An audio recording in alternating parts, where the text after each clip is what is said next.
This is the ultimate Runner's Tier List 2025 edition, where I will be ranking running trends, running products, running behaviors, and some of the more, let's say, divisive running things into my very own specially made tiers. A few ground rules before we get started. This tier list is based on my opinions. Some of you forgot that in the last one. And you know what? Opinions can change. So if you don't like it, talk to me. Convince me otherwise. Put your thoughts in the comment section. But ultimately, my decision is final. And if that rattles you, please touch some grass. Tell me how the grass tastes, little man! So kick back.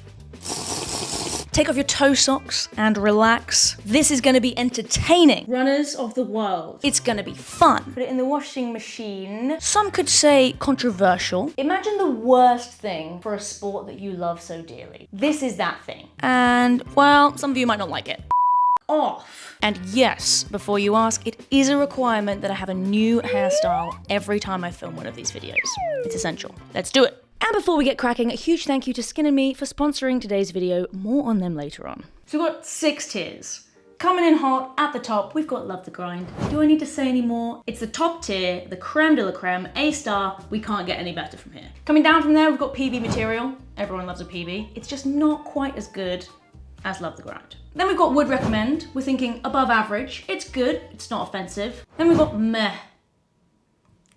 Do people still say meh? A little bit like the millennials that do still say meh. It's a bit, but it's not terrible. Then we've got Giving Me the Ick. No one wants the ick. So these are things that are pretty gross or just unfavorable. And then we've got Get in the Bin. Don't talk to me. I don't want to see you. I don't want to hear you. I don't want any involvement with this. Be gone.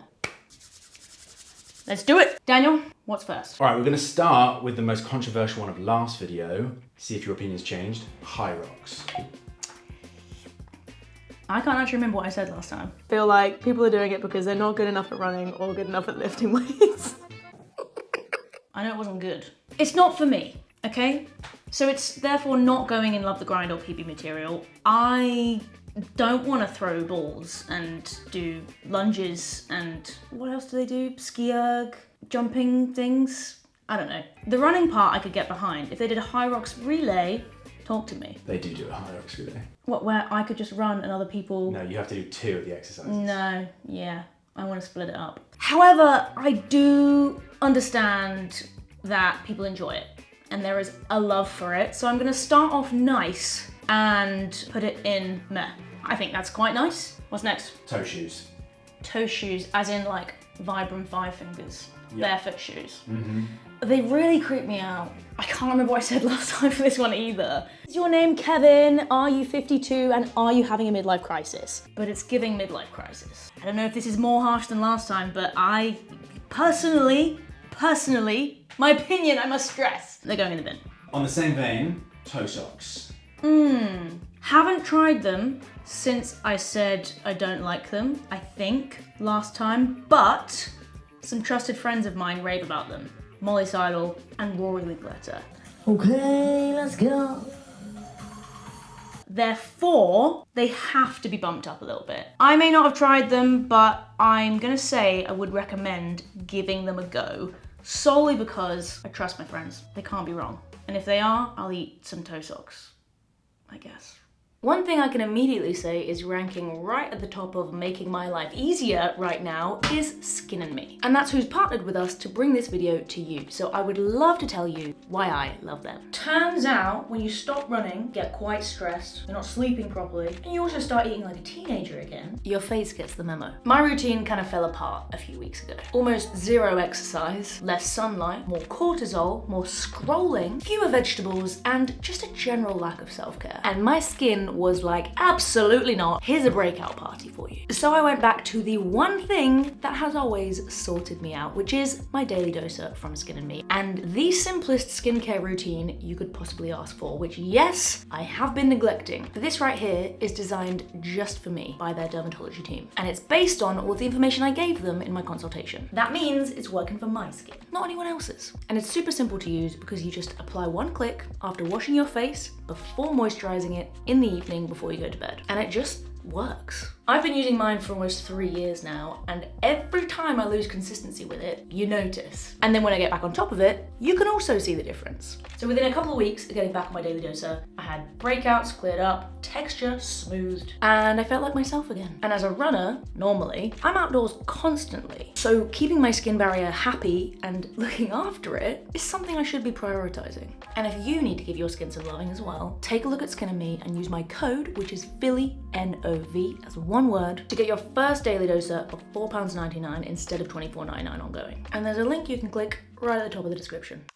All right, we're getting into the main ones now. Okay. So there's a trend going on of people buying expensive, moth-eaten looking running kit. One brand specifically, mostly, I feel like. Maybe. Okay, we'll pretend it's not. So just the idea of wearing and spending a lot of money on moth-eaten running clothing. Yeah. Listen, I think if you are going for fashion and that's what you think looks cool, it can look really cool. However, functionality isn't there and it's really expensive. I feel quite torn on this one. See what you did there? I think for that reason, I'm gonna go with my gut and put it in meh. The jury's still out. The next one is when people post on Instagram their not my day or no excuses post after a bad race. Well, this could almost be two separate things, right? Because if you are sharing a picture of your race and being very honest that like, hey, it wasn't my day, it happens, that's okay. I'm a big fan of that, rather than kind of hiding away and only sharing the good results. However, if it's a little bit toxic and they're saying, it wasn't my day, but there's no excuses, I have to be better, this isn't good enough. I don't know, I feel like that's not putting out the right message. I've seen a lot of it recently. So I'm gonna give this one the benefit of the doubt and rank it based on people being honest about not having a good day and saying that that is okay. Because it is not every day that you get a PB. We can't have those ridiculous standards. So I would say, would recommend. I think it promotes people understanding that you can't run a PB every freaking week. Next one is races giving out t-shirts. Okay, are these compulsory? Yes. That makes things different to if you had to purchase them or it wasn't compulsory. I have received race t-shirts that I physically cannot wear because I am sponsored by a different brand or because they don't fit me. And what are you meant to do with that? Donate it to a charity shop, give it to a friend who didn't run that race and doesn't want to wear, I don't know, whatever it says, 2024 Santa Dash 5K time trial in the New Forest. I think it's wasteful. I don't think it's necessary. I don't think many people want these t-shirts. Correct me if I'm wrong. And so I'm gonna say, give me the ick. And the only reason it's not going lower down is because there are some very memorable races that people might want a t-shirt from where I think they should have the option, but it definitely shouldn't be compulsory because that's so wasteful. So races, make note. Give people the option to, I don't know, plant a tree or just say, no thanks, please don't make the t-shirt, I don't want it. Now there's a new trend of people making YouTube videos or reels about trying to start a parkrun last and finish first. Huh. I've not seen any of these videos. Have you? Yeah. What are they like? Help me form my opinion. Parkrun's not a race. He knows his shit. True, but they're not saying they're trying to win. They're saying they are trying to start in last place and finish first. However, knowing that a lot of parkruns can be narrow and like all of the marshals are volunteers, could be a little bit hectic for people. Like if you've got this elite runner starting behind the sweepers and people running with their dogs. Are you still allowed to run with dogs in parkrun and strollers? Good question. I don't know if they do that anymore. I can see it being off-putting. It's also just unnecessary. Go to parkrun and see how fast you can run, sure, but I feel like unless it's for a good cause, because Ben Flanagan did that thing at Falmouth where he started last and tried to see how high up he could finish. He was raising money for charity. I feel like these people are raising clout for themselves. It's giving me the ick. Having never watched any of the videos, I must stress. People wearing super shoes in the wild, like going to the supermarket. I mean, if they're training for a specific supermarket sweep, or perhaps next Hyrox is held in like a Costco that they've cleared all the shelves out of, I could see the reasoning there. However, outside of that, you're just wasting the tread of your shoes. These are expensive shoes, guys. You can only get a certain number of miles out of them. Why would you waste those miles on picking up milk and sanitary towels? Like, what are we doing? Wait a minute. How did this happen? We're smarter than this. When you also consider how soft they are, probably not great stability for, you know, whizzing around the supermarket at breakneck speed. Oh, that's...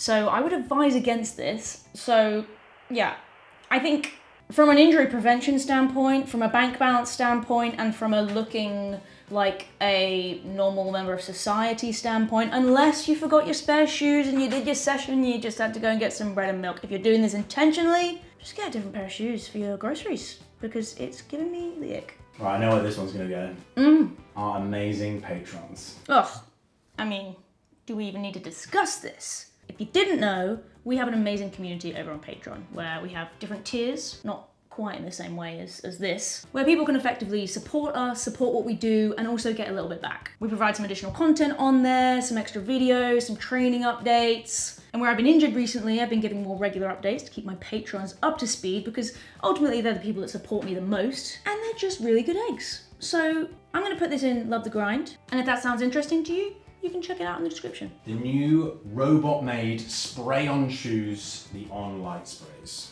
Well, they're not new.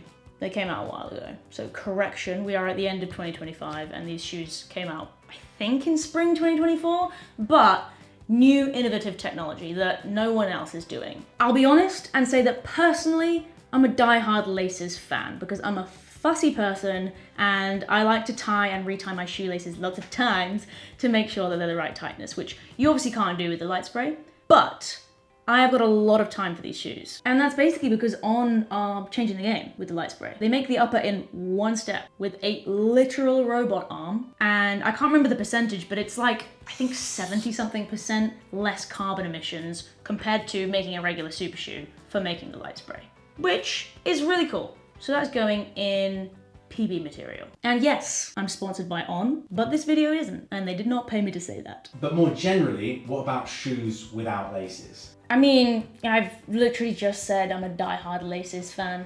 If it's a running shoe, I personally prefer laces, even lock laces. Aside from the light spray, shoes without laces, it's giving meh. Accidentally screenshotting WhatsApp messages of performance-enhancing drugs and forgetting they're in your camera roll, but you've never used banned substances. Ugh, hate when that happens. Now imagine how ridiculous that all would sound if you were to use that as an excuse when someone from doping control finds a screenshot of banned substances in a WhatsApp group chat that you have screenshotted and kept on your camera roll when you say, no idea why I was added to that group chat. I left it straight away and I must have screenshot it by accident. Because I've never used performance enhancing drugs. Yeah, even though I'm failing this drugs test for a masking agent, that was actually because I accidentally had my housekeeper's medication because she was feeling sick and I used the same sickness medication, but... Even though I'm a pro athlete, I didn't check what was in that medication and didn't realize that it maybe could be a masking agent that's used to cover up performance enhancing drugs. Sounds a little bit silly, doesn't it? Yeah, that's going in the bin. That's a ridiculous excuse, and I will leave it open to interpretation what my opinion is on the ban of Ruth Cheppengated. Right, there's another trend going around where YouTubers or Instagram personalities are running marathons and making content about it, but they haven't trained for the marathon. And that's like intentional? Yeah. Why? That sounds painful and like a great way to get injured.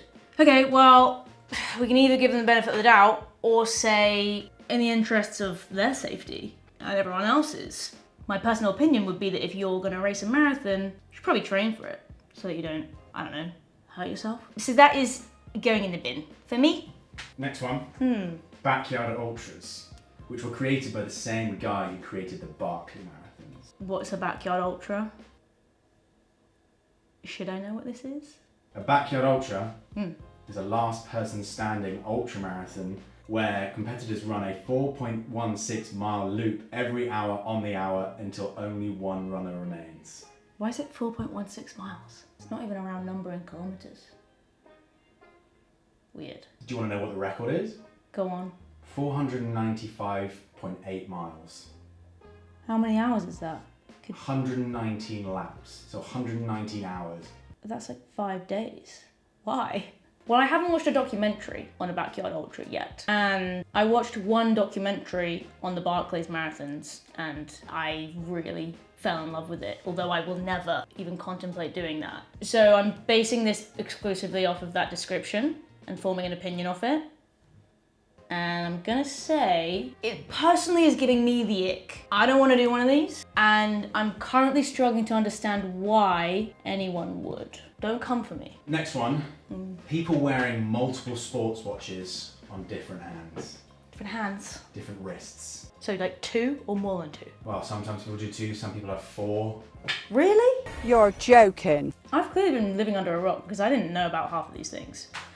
Why would you do that? They take the average of each one. Right, seems like a pretty expensive habit. I mean, the cool thing about life is that we all have free will to do whatever we want. However, I'm thinking about the tan lines. It doesn't feel good. It's actually giving me the ick. So I'm gonna put it in that category. However, if anyone can explain to me why there's a legitimate reason why you would do this, other than taking the average because you don't believe the data, I'm all ears. Really high stack shoes. I like a high stack shoe.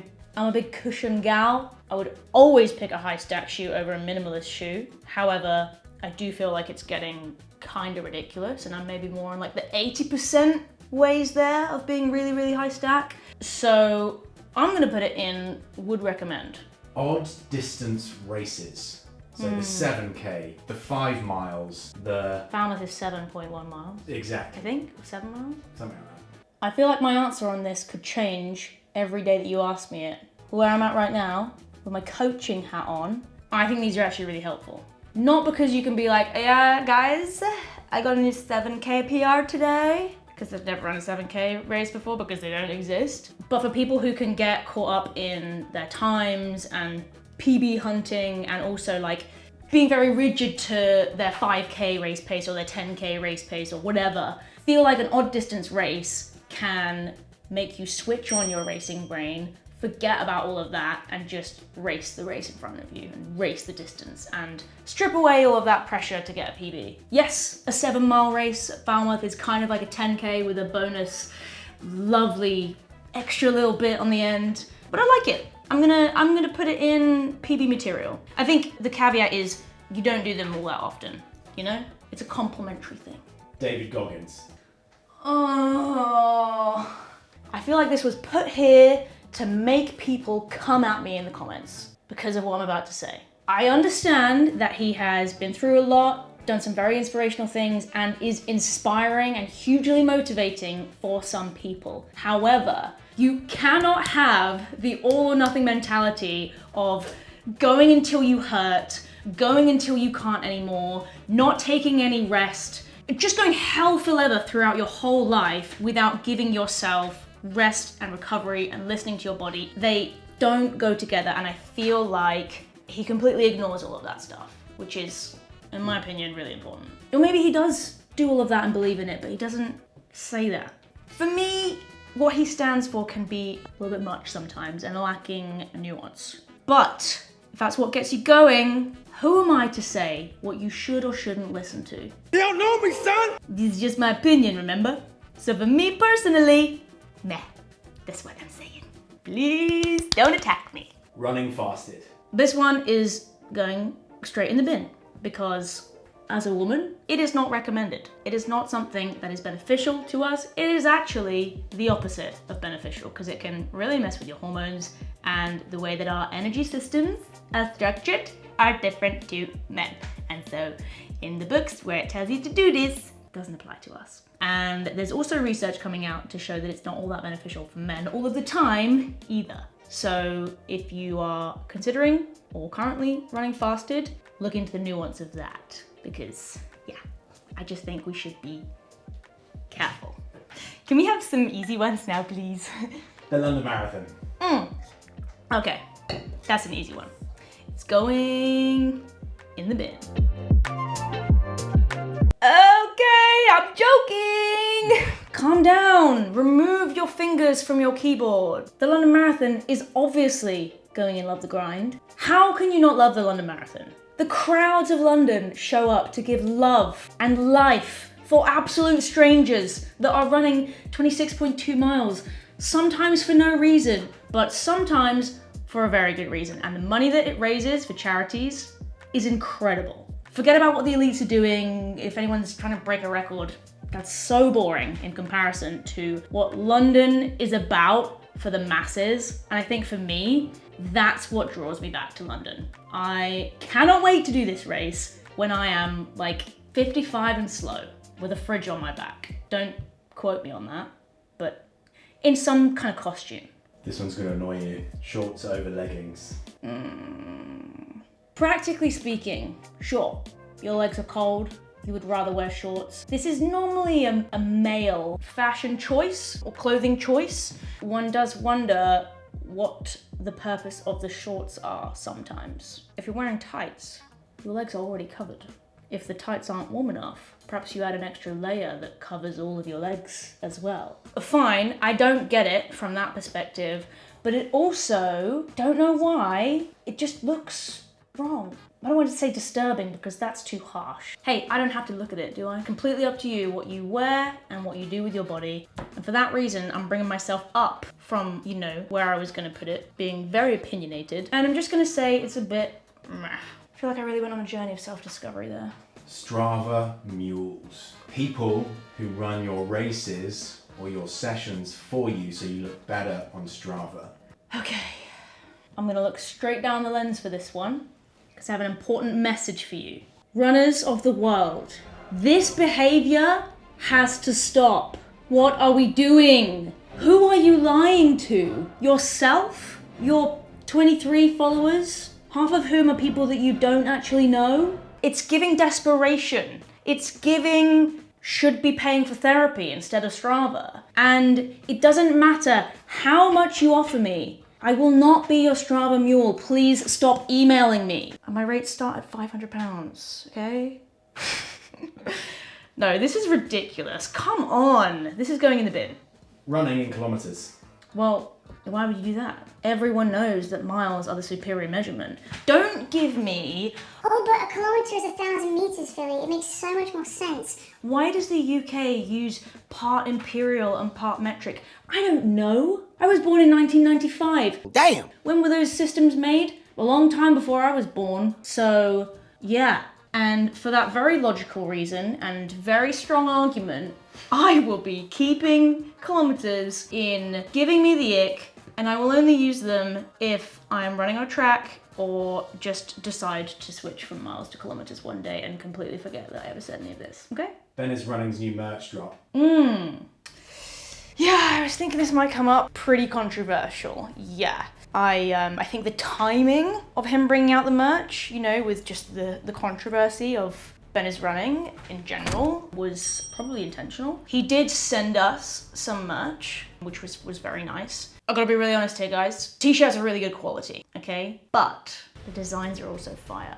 And I'm gonna have to out Ben is Running here a little bit because the congratulations for that goes to Meg, his partner. So for that reason, obviously it's going in PB material. Guys, it's great merch. They've both done a great job with it. Trying to create YouTube drama where there's no YouTube drama. There is no controversy there. I was just trying to trick you. Runna or other AI-powered coaching apps. How many people watching this video do you reckon use or have used Runna? Quite a lot. Probably true. I have never used Runna, so you could say I'm actually not qualified to give an answer on this. You could say that. You could say that, yeah. However, I am a running coach. So you could also say that AI's taking my job away. Listen, I see a pretty permanent place in the running world for Runna and apps like Runna.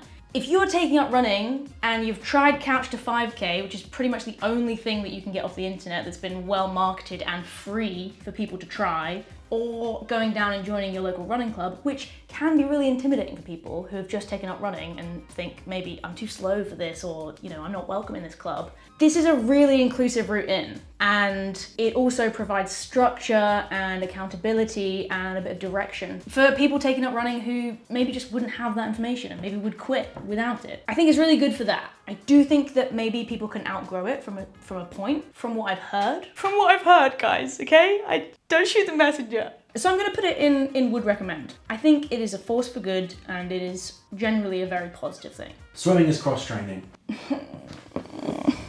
Why are you doing this to me? Swimming is really hard, basically.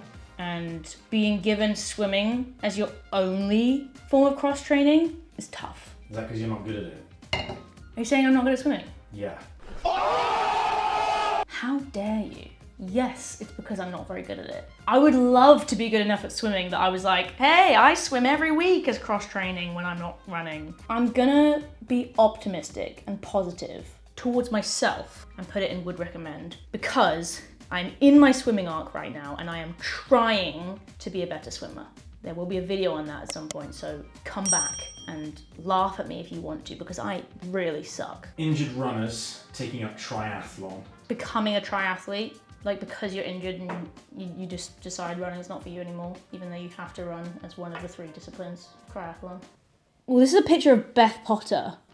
Interesting choice. Caveat, Beth Potter did not go to triathlon because she was an injured runner. She went to triathlon because she wanted to try triathlon and has been very successful in that move. She's got like at least 2 Olympic bronze medals in the triathlon. I think she made the right move. But coming back to the actual item, becoming a triathlete because you're an injured runner, it's not for me, that's for sure. And seeing as this is my tier list, where I use my opinions to decide where everything goes, This just says I can do what I want. it is going in the bin. For me. Just for me. It's okay if you like that. Eating clean. I hate this phrase. Sometimes it might be used well-meaningly, but what do you mean? What do you mean? Eating clean. Are you consuming bleach and disinfectant? Or are you just not eating dirt and poo-poo? Like, eating clean doesn't make any sense. Food is food, and a balanced diet or a healthy diet, which includes sweet treats, guys, cause everything in moderation. I feel like the term eating clean and using that term is essentially saying that any other diet that involves something that isn't defined as clean is bad for you and unhealthy. And that feels problematic to me. I'm putting that one in the bin. It's giving off the vibe of those TikToks where a guy walks down the cereal aisle and tells you that Cheerios will give you cancer. Fuck off. Having a running outfit for every day of the month. Okay, so it's as if you would have 30 different sports bras, 30 different t-shirts, shorts, etc. Yeah. That's a lot. That's ridiculous. Is this a thing? I mean, I have a lot of running kit. I'm a sponsored athlete, so I do get sent a lot of stuff, but I don't have 30 sports bras. That's excessive. To be honest, I think when I go over, I don't know, like maybe 2 weeks worth of kit, my friends are getting kitted out with my hand-me-downs. I don't know how to see this in any other way than like being very wasteful and consuming on a level that is unnecessary. If you like running, you kind of need to like the planet that allows us to do it.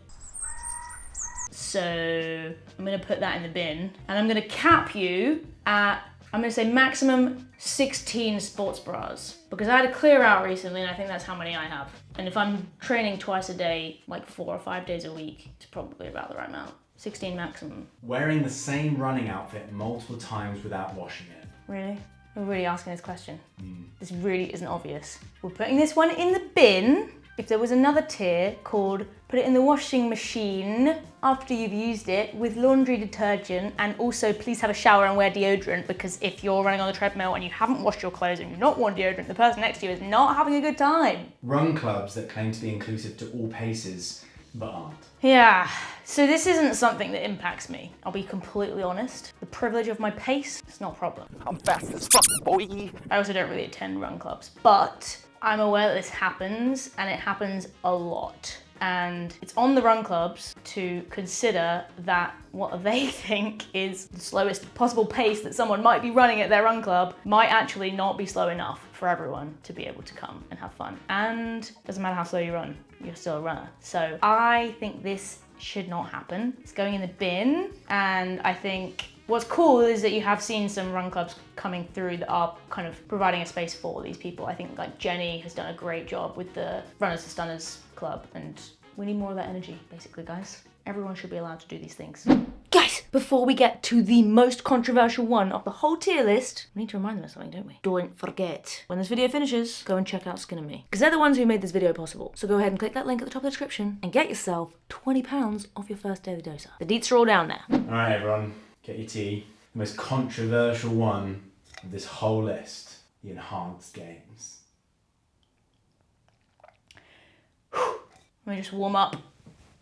I'm strong. Imagine the worst thing for a sport that you love so dearly. This is that thing. The whole premise of the enhanced games goes against everything that has underpinned fair sport and competitive sport as we know it. The fact that one of the most famous swimmers in our country has now signed up to become an enhanced games athlete is going to have ripples throughout that sport to like the youngsters that are inspired by that person and that want to work hard at that sport. I think it's so damaging. How can you say to kids that are getting into sport, enjoying it, looking up to their heroes, perhaps watching the Olympics, and learning all the fantastic things that sport teaches us that it's good for? Fairness, sportsmanship, a level playing field, opportunity, and unpredictability because of that fair playing field. In my opinion, it just goes completely against all of that. And it's also, I think, preying on athletes who have been undervalued and undersupported in their current sports because they're putting this ridiculous prize purse behind it, which ultimately cannot work. I don't think it's possible to pay these athletes £250,000 every year tax-free for 10 years and commit to this thing working out. I think it's really sad in a landscape of sport that we are trying to ensure is clean and fair when we are effectively opening up this separate arena where you are incentivized and encouraged to dope, to see what the human body is really capable of when you're juiced to the eyeballs. Yeah. I hate the idea of the enhanced games, and I'm very passionate about that, and therefore, unsurprisingly, it's going in the bin. I think I could probably do an entire video about this, which I'm open to doing if you want to see it. And if you disagree with me or passionately agree with me, let me know your opinions on this in the comments section, because if I get enough of that, then I will do a video on this. Well, that was a lot of my beautiful, fantastic, correct opinions as always. And like I said at the beginning, if you don't agree with me, let's talk about this. Let's have a grown-up discussion in the comments section. But be prepared for me to disagree with you, because these are just my opinions and it's my tier list. And before you leave, if you liked this video, click the like button. And did you know that the like animation, when you click that little thumbs up icon, changes every time you click it? So see which one you get today. It's like a little toy in a McDonald's Happy Meal. If you think I missed anything that should have been ranked, stick it in the comment section, because it looks like we're doing one of these every year. And as always, I love the grind.